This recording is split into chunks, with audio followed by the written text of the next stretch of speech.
And now it's time for Development Debates. We dig deeper into some of the questions shaping the future and present of China. Today we'll discuss if popular movie franchises will be a lasting trend. There is a genre in China for movies that are typically poorly made but super popular. They're called fan-favorite movies and are generally low budget with high box office figures. And it's all thanks to their pre-existing fans. These movies often feature popular actors who are typically considered very good-looking. So the biggest fans of the movie are typically the biggest fans of those actors. This has been particularly successful with the teeny bopper crowd, which in China actually includes a much older range. These fans are often lured in by the melodramatic and dreamy slow-motion sequences of their favorite stars. And their fantasies can come to fruition on screen with romantic plots focusing on themes about youth. Tiny Times, a movie series adapted from the novels of the same name. The novels were supposedly written by the polarizing jingming. I say supposedly because there was a plagiarism scandal involved. He's a popular young writer who already boasts a large fan base. The Tiny Times movies have been incredibly successful and are a good example of the Chinese fan-favorite genre. By August 3rd, the Chinese movie Tiny Times 3 had already earned $81 million at the box office. Within the first 3 days, the film grossed $48 million. To date, the 3 installments of Tiny Times have totaled over $173 million. This set a new record for the highest grossing box office figures for a Chinese series.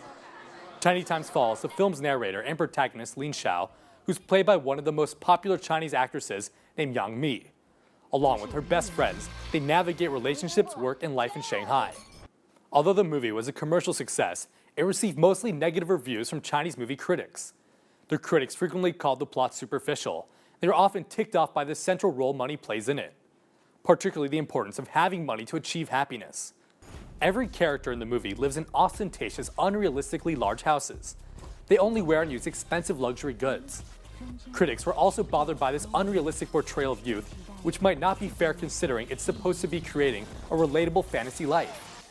Besides Tiny Times, The Continent is another popular fan-based comedy about a road trip. This movie is also directed and written by a young popular Chinese author named Han Han. The Continent grossed over $12 million at the box office on its opening day, and was among mainland China's top 10 list. Although Guo Jingming and Han Han are similar in age, they have completely different writing styles. Guo Jingming's works are regarded as representative of Chinese youth literature. His books mainly revolve around sappy love stories. Meanwhile, Han Han prefers to write essays involving social topics.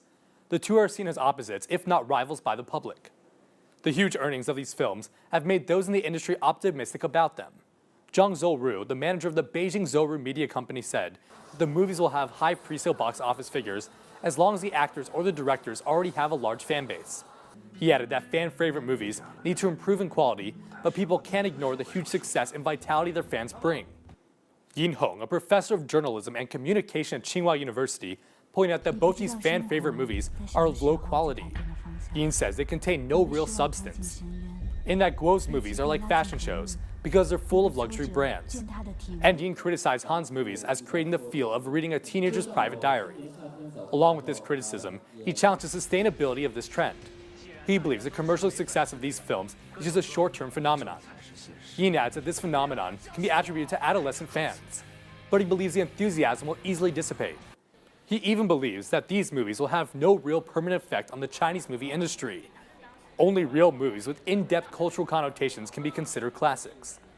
Those two new amateur directors have made so much money now they can't be ignored.